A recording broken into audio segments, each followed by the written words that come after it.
ভারী বৃষ্টিতে বিপর্যস্ত হিমাচল প্রদেশ। ধরমশালায় জলবিদ্যুৎ প্রকল্পের কাজ করতে গিয়ে ভেসে যান অন্তত 20 জন শ্রমিক। প্রশাসন সূত্রে জানা গিয়েছে, কাঁকড়া জেলার মাননিক খাদে বুধবার মেঘভাঙা বৃষ্টির কারণে হঠাৎ করে জলস্তর বৃদ্ধি পায়। সেই সময়ই ঘটে যায় অঘটন। 2 জনের দেহ উদ্ধার করা হয়েছে, এখনও অনেকেই নিখোঁজ রয়েছেন। প্রশাসন সূত্রের খবর, মেঘভাঙা বৃষ্টির জেরে সব থেকে ক্ষতিগ্রস্ত হিমাচল প্রদেশের কুল্লু এবং কাঁকড়া জেলার বিস্তীর্ণ এলাকা।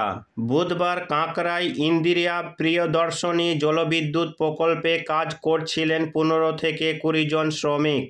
সেই সময় হঠাৎ করে মাননিক খাদে জল বাড়তে শুরু করে। সেখানকার দায়িত্বে থাকা আধিকারিকরা জানিয়েছেন, বৃষ্টির কারণে প্রকল্পের কাজ স্থগিত করা হয়েছিল। তাই শ্রমিকরা ঘটনাস্থলের কাছে একটি অস্থায়ী আশ্রয় কেন্দ্রে বিশ্রাম নিচ্ছিলেন। সেই সময় তারা জলের তোড়ে ভেসে যান। খাদ থেকে 2 জনের দেহ উদ্ধার করা হয়েছে। রাজ্যে জরুরি পরিস্থিতি ঘোষণা করা হয়েছে, নজরদারি চালাচ্ছে জেলা প্রশাসন। মাননিক খাদে আচমকা জলপ্রবাহ বেড়ে গিয়েছে, তাতে অনেক শ্রমিক ভেসে গিয়েছেন। অন্যদিকে কুল্লু জেলার জিভা নালায় 3 জনের ভেসে যাওয়ার খবর মিলেছে প্রশাসন সূত্রে। জেলা প্রশাসনের মতে 4টি বাড়ি ভেঙে পড়েছে, বহু যানবাহন ভেসে গিয়েছে, শতাধিক গাছপালা খাদের জলে ভেসে গিয়েছে। বুধবার আচমকা মেঘভাঙা বৃষ্টির ভয়াবহতায় নেমে এলো হরপা বান, যা লণ্ডভণ্ড করে দিয়েছে বিস্তীর্ণ এলাকা। এই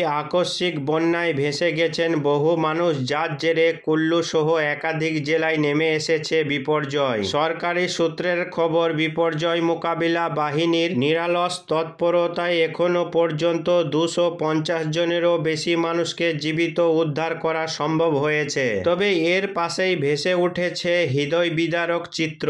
উদ্ধার হয়েছে 5টি মৃতদেহ, যার মধ্যে 4টে শনাক্ত করা গেছে। এখনো বহু মানুষ নিখোঁজ থাকায় অনুসন্ধান অভিযান জোরকদমে অব্যাহত রয়েছে। সঞ্জু উপত্যকা বিচ্ছিন্ন, আটকা পড়া বহু পর্যটক। হিমাচলের কুল্লু জেলার সঞ্জু উপত্যকার সঙ্গে সংযোগকারী রাস্তা পুরোপুরি বন্ধ হয়ে গেছে এবং বেশ কয়েকটি ছোট সেতুও ভেসে গেছে, যাদের উদ্ধারে প্রশাসন যথাসাধ্য চেষ্টা করছে। যে হরপা বানে বেশ কিছু মানুষ ভেসে গিয়েছেন, তাদের উদ্ধারের জন্য কাজ করেছেন SDRF এবং স্থানীয় পুলিশ। এখনো পর্যন্ত 250 জনকে জীবিত অবস্থায় উদ্ধার করার কাজ সফল হলেও এখনো নিখোঁজ রয়েছেন বেশ কয়েকজন। বন্যায় ভেসে গিয়ে বেশ কয়েকজনের মৃত্যু হয়েছে এবং এখনো পর্যন্ত 5টি মৃতদেহ পাওয়া গিয়েছে। প্রতিকূল আবহাওয়ার এই পরিস্থিতিতে স্থানীয় প্রশাসন এবং বিপর্যয় মোকাবিলা বাহিনী